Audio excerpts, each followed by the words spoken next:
I had a fun idea yesterday that I think the internet wants to argue with me about. And even before starting this, people are likely going to be like, all right, let's get ready to talk about how he's wrong. Because that's how that works. I was even reading yesterday on Instagram about, well, I'll listen to him about guys from the 80s and the 90s, but I'm not going to listen to him about any player from now. Okay, well, that doesn't make any sense because I watched a lot less hockey in the 80s and 90s than I do now. I used to watch one game a week, so if somebody thinks my opinion on hockey 30 years ago is more informed than the hockey from now, that's not the case. All right, anyways, I just thought I'd throw that out there first, too. We're going to talk about the best teams that didn't win a cup every year, and sometimes, yeah, it's going to be a Stanley Cup finalist, but sometimes it's not. So I went through the stats, and I went through the stats of teams that finished pretty high in the standings and then failed. They either failed in the finals or they failed earlier on. And it's not always the Stanley Cup finalist that I feel is the team that probably should have won the cup that didn't. So that's what this list is of teams that probably should have won the cup that didn't. And there's a reason I'm wearing Colorado, because they should have had more cups than they did, at least in my estimation. Sometimes there are teams that are existing during a dynasty.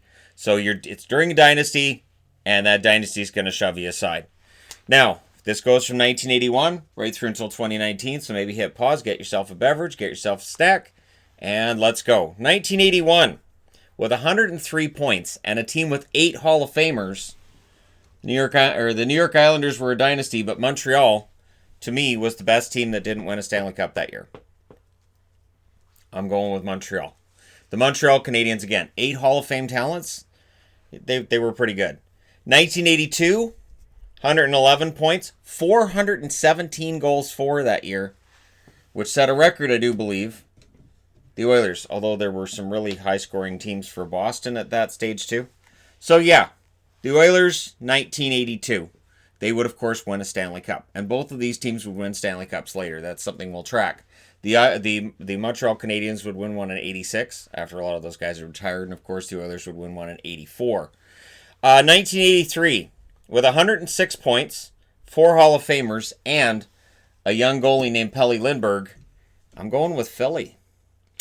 Yeah, Philly shows up on this board a few times too, but I've already got a video coming up on Philly today, so that's why I'm not wearing the Philly jersey. And I already wore a Detroit jersey for a video I just posted on the Entertainment Guy.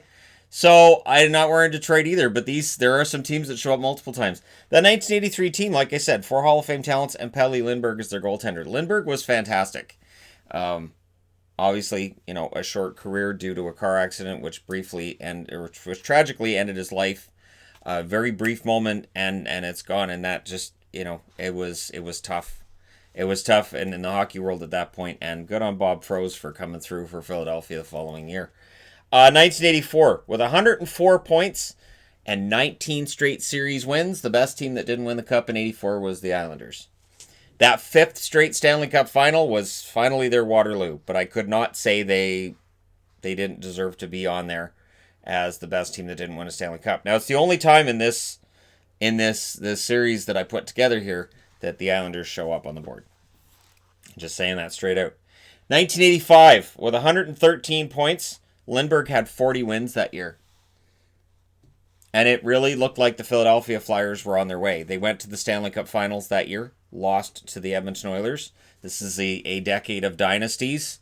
So we went from the Oilers dynasty to the Edmonton dynasty, both excellent in and of themselves, but it cost Philadelphia. Philadelphia, I thought, was the best team that didn't win a Stanley Cup. 1986, with 119 points, 6 Hall of Fame talents. Oh, and Gretzky had 215 points that year, and it's the Oilers. And, of course, the infamous Steve Smith goal against the Calgary Flames was what cost them a chance to win another Stanley Cup. So the Oilers on the board again.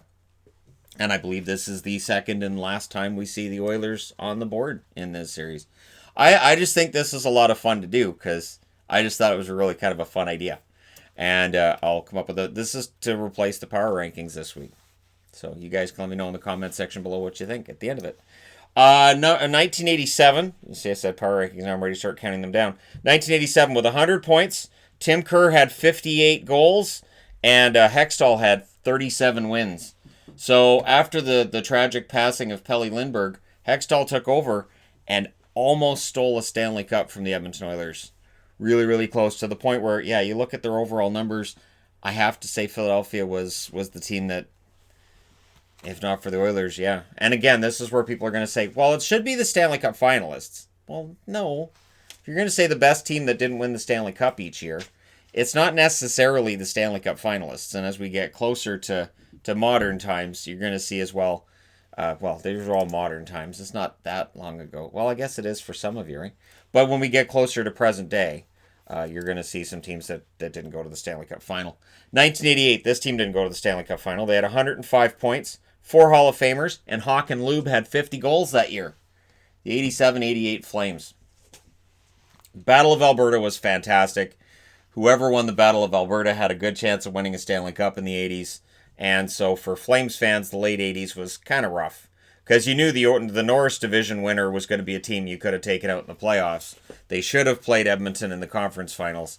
But that's not how the playoffs work. So they would face them in round 2. And your winner was usually your Stanley Cup champion. 1989. With 115 points, 5 Hall of Famers, Patrick Roy was 33-5-6 that year. And yeah, they didn't win the Stanley Cup that year, but that's Montreal on the board. This is not the last time you're going to see Montreal either. So for the Habs, they did go to the Stanley Cup finals. They did lose to the Calgary Flames in what was an absolutely fantastic Stanley Cup final between two teams with fantastic records. And Montreal just came up short. But yeah, Patrick Roy, that 33-5-6 record really stands out, doesn't it? 1990. This team had 99 points, 348 goals for, 5 Hall of Famers in their lineup, and that's the Calgary Flames. So yet again, the Calgary Flames on the board twice out of 3 times, and they lost in the first round that year. So if you're a Flames fan, maybe I could have warned you at the start of the video. Maybe I could have warned Flyers fans too. Well, this is what happens. This is where you can see that there's dynasties that could have been, might have, maybe, but it just didn't happen. So for the Flames, they shockingly fell in the first round in 1990. I still remember that series well as being an absolute stunner. I haven't decided whether or not that's the 1990 series I'm going to talk about when I do the Great Series. It could be, though. So yeah, Calgary 1990. Me being invaded? That'd be news. 1991. Team with 105 points, 3 Hall of Famers, and Brett Hull had 86 goals that year. And honestly, I did look through numerous teams from 1991. And I thought, no, that's the year of the Blues. Absolutely, it looked like they could win it. Brett Hull with his 86 goals, and their goaltending was solid. Everything with that team was really good. And it just didn't happen. So the St. Louis Blues, the first out of 2 times that you're going to see these guys on this board. And 1991, yeah, it kind of felt like that could have been their season if they played it right. 1992 with 105 points, and new member of the team, Mark Messier, with 107 points. Rangers. Oh, the 1940 chants were really strong by the time we reached 92. And again, a team that finishes with 105 points, flames out in the playoffs, and the jeering towards the Rangers was there, but you could see that Messier was going to get him over the top. And this isn't the only time you're going to see the Rangers logo on this board either. 1993 with 119 points. They had 17 straight wins that year. 17 straight wins. And then in the playoffs, they took the Islanders kind of lightly, and they went out in round 2. So the Pittsburgh Penguins, your 1993 best team that doesn't win the Stanley Cup, and of course that was their chance to go for 3 straight, which would have made them an official dynasty, and they failed in that. So that was where that ended. They won 9 straight series and lost that 10th one to the Islanders. Tough go for them, because again, it looked like that was their best team. It really did, and then it just didn't happen. 1994 with 106 points, 4 Hall of Famers, and 14 players with 10 or more goals. 14 players with 10 or more goals for the New Jersey Devils, who famously, Mark Messier promised that he'd knock out, and then he did. And then, of course, the Rangers took out the Vancouver Canucks. They didn't make it easy on themselves, those Rangers, but in the end, they won the Stanley Cup, and New Jersey was the best team that didn't win it. So this is where, again, I know it's the Canucks that lost the Stanley Cup Finals, but the best team that didn't win the Stanley Cup that year for me was New Jersey.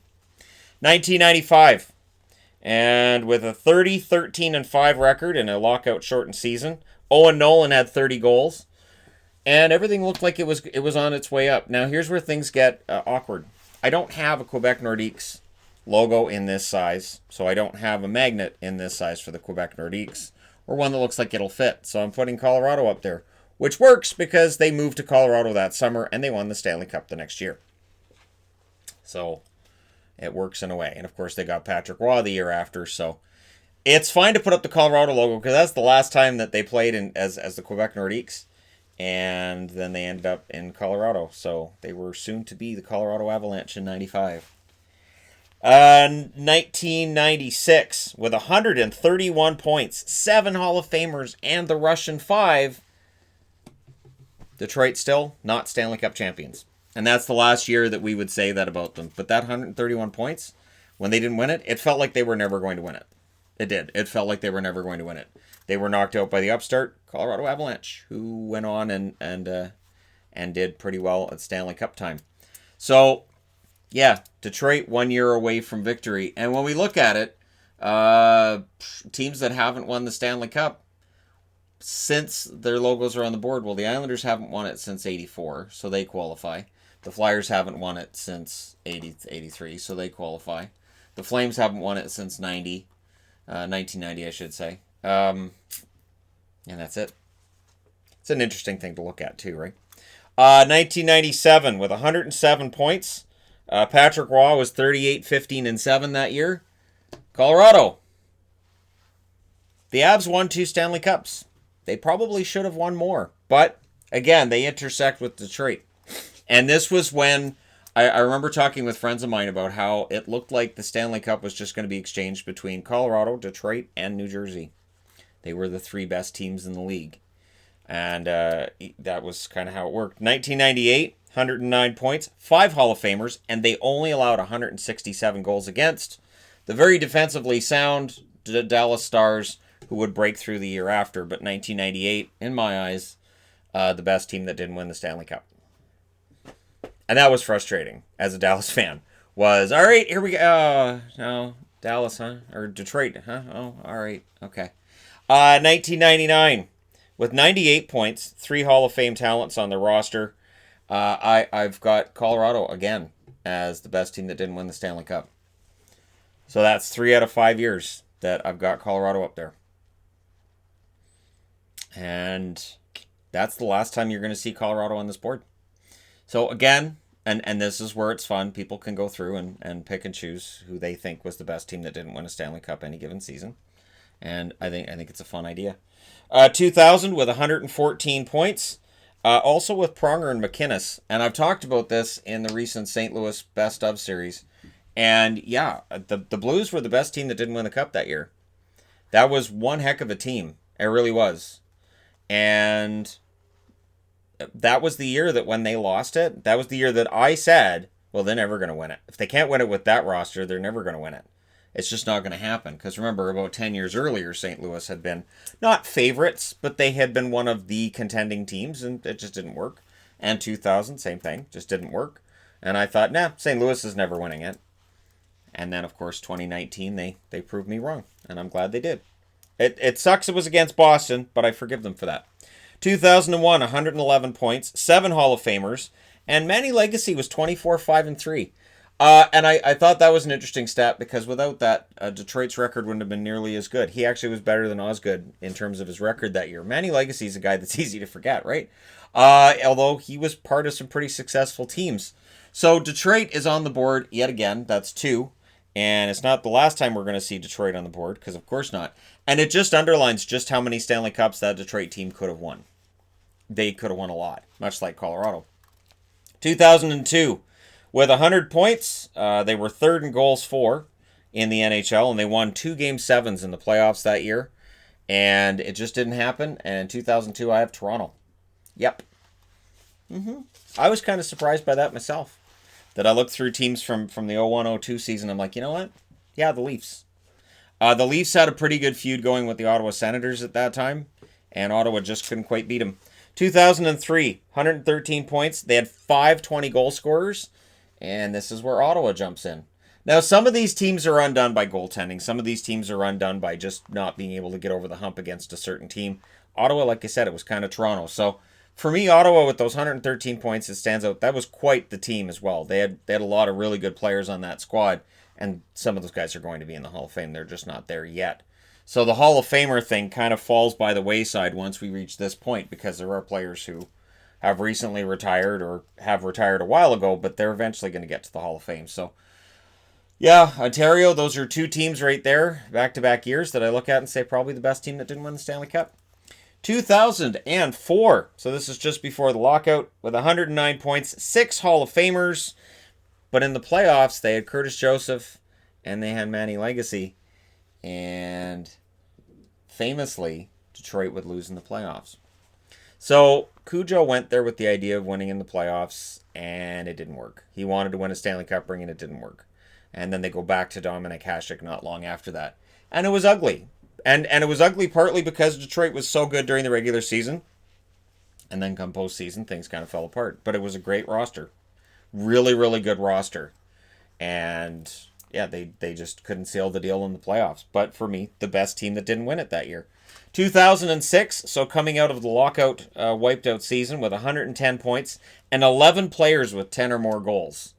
And again, solid goaltending. Can't say enough about the goaltending, and that's Buffalo.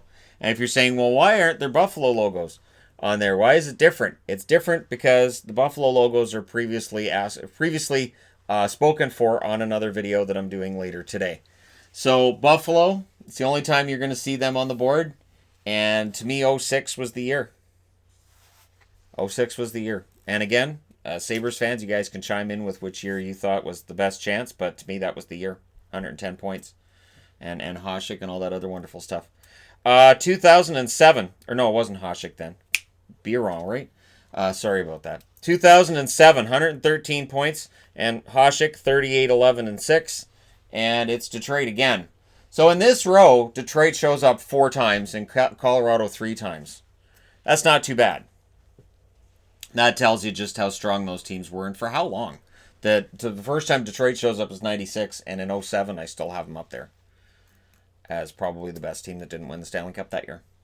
So we're up to 2008. 2008 with 104 points. They scored 262 goals, which was first in the NHL. So good scoring. Pretty solid goaltending as well. Montreal. And I did. This video, I want to say I took at least 2 hours going through every single season and going through teams. And I think it's, well, maybe this. And I went back and forth on a few. 2008, for my money, that was Montreal's year. That it just didn't quite happen. And this is where it's interesting to point out that, there's been a lot of talk about Canadian teams not winning the Stanley Cup. And no Canadian teams won it since Montreal in 93. But there have been Canadian teams that have been pretty darn good. They just haven't quite been able to get there. And I do think that at some point in time that'll happen again. That a Canadian team wins the Stanley Cup and ends this silly drought. And it's going to be like the silly drought we had with teams that were blue not winning the Stanley Cup. It didn't make any sense. Then the St. Louis Blues win it, and that silly one went by the wayside right after I did a video on it. Did I jinx the Bruins? No, St. Louis just beat them. 2009 with 116 points. They were second in goals for with 272, and they had 196 goals against, which was first. And for the first time on the board is Boston. Now this is where I have to be honest. I was surprised Boston didn't show up earlier. I looked, for instance, in 1990. I looked at other seasons, and Boston would be very good, but I would look at their overall roster and go, I don't know that this was the best team. 09, pretty good team. And their stats were fantastic. And then just in the playoffs, this team named Montreal came along and said no. I'm pretty sure that was the year Montreal took them out.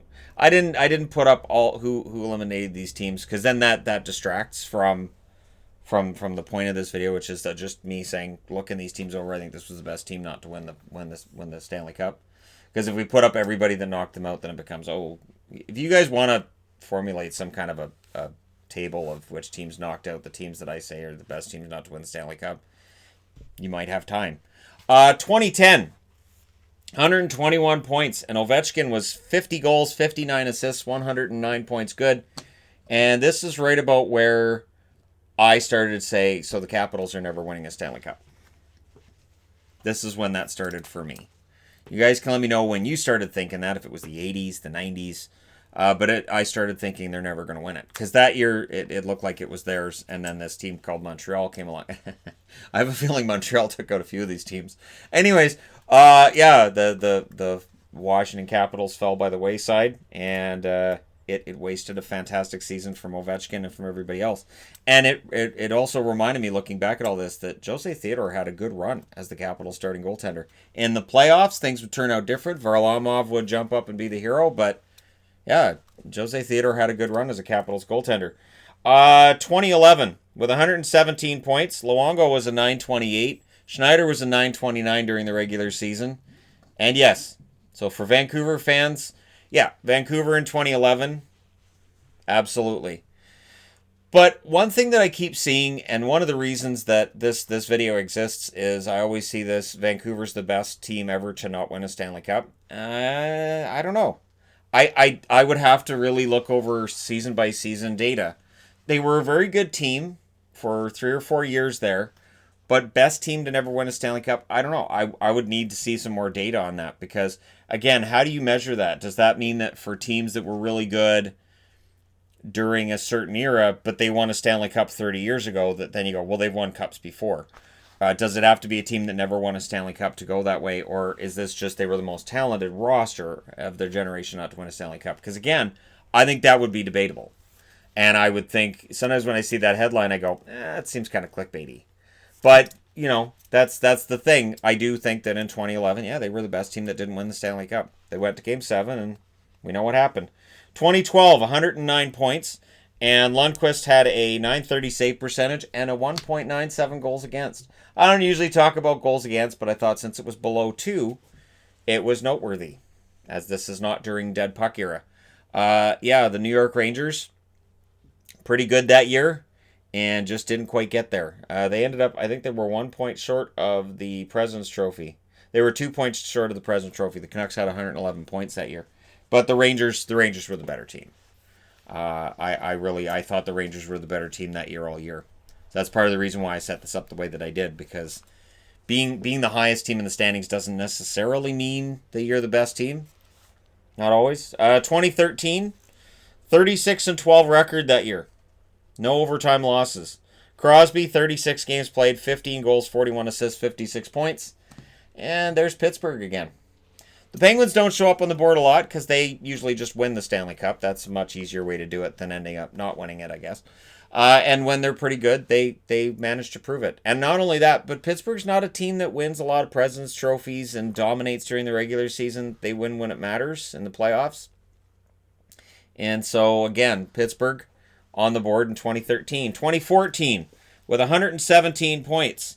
Rask had a .930 save percentage that year, and that was the year Jarome Iginla was fantastic for Boston. So Boston had wiped out the Iginla, I want to say lead, but it wasn't Iginla lead. But Iginla was on the Penguins that lost in 2013, and then Iginla was on the Bruins in 2014 when they lost. So it kind of follows Iginla around. But yeah, 2014, the Bruins, that was, and I remember I thought that was the year they were going to win it again. Because 2013, they'd gone to the finals. I was like, okay, 2014, they've got to do it. Which is, again, part of the reason why for 2020, I wasn't necessarily taking them. Because 6 years ago, I was like, oh, they're going to... Oh, they didn't. Never mind. Nope. Don't look at who beat them. Don't do it. 2015, 108 points and 40 wins for Ben Bishop. And you know what? Yeah, Tampa Bay. They lost in the Stanley Cup Finals. So, again, it's not always going to be finalists, but in this case... Yeah, Tampa Bay's on the board. First time we've seen them there. They won the Stanley Cup, of course, in 2004 instead of Detroit. So, yeah, I'm fine with that. I'm good with that. 2016, with 120 points. Holtby, 48, 9 and 7, .922 save percentage. And it's the Caps. Yep. Capitals are up there again, twice in the same row. And then in 2017, with 118 points, Holtby was 42, 13 and 6, .925 save percentage. And you know who took the Capitals to win the Cup that year? This guy right here. And I wasn't the only one. There were a lot of people that said this could be the Capitals' year. And it just didn't happen. Because the idea was they learned from their mistakes here, and it was going to be just fine. All right, they learned from their mistakes. They did it. No, they didn't. 2010, they learned from their mistakes. They're going to be... No. No. So that was 3 times under the Ovechkin era that you can look at and say they probably should have been Stanley Cup champions, and they weren't. And coming into 2018, well, they're not going to win it, and then they did. So I picked them to win in 2017. I didn't pick them in 2018. I might have, if not for them letting me down in 2017. But yeah, 2018, with 114 points, Connor Hellebuck, 44, 11, and 9. I'm going with the Jets. And you know, it was between the Jets and Nashville. But I thought, you know what? The Jets beat Nashville in those playoffs. They were very, very close during the regular season. And when you look at their rosters, I think Winnipeg's is just a little bit better. So 2018, I think that was Winnipeg's year. And if you're a Jets fan, you can take that as encouragement that they're still close. Or you can say, oh, that was our best chance. That's how Yvonne took it when I showed her the board last night. She was like, oh, the Jets. No, I'm like, yeah, the Jets. And 2019 with 62 wins, Vasilevsky, 925 save percentage, Kucherov with 128 points. And it's Tampa. Tampa flaming out in the first round last year. Columbus worked really, really hard. They did. And they played very, very well. And Tampa also looked like they were asleep from the second period of Game 1 until the third period of Game 4. When it felt like it kicked in of, oh, we could actually be out of here. They could actually knock us out. And the motivation, just for whatever reason, didn't seem to be there. So, for whatever reason, these teams just didn't end up making it. But there you go. You guys can let me know what you think in the comment section below regarding best team that didn't win a Stanley Cup in any given season. And again, this is just for fun. This is as a replacement this week for the power rankings. So let me know your thoughts. Hit like and subscribe. If you're browsing your way through, you just happened upon this video. And again, every Saturday I'll come up with something different, where I go through this similar idea, sort of like a power rankings, but something different. So, thank you guys so much for everything. Remember, stay home, stay safe, and don't forget to hit like and subscribe, like I said. Pretty sure I said that, but I'm saying it again just in case I forgot. And I will talk to you guys again very, very soon.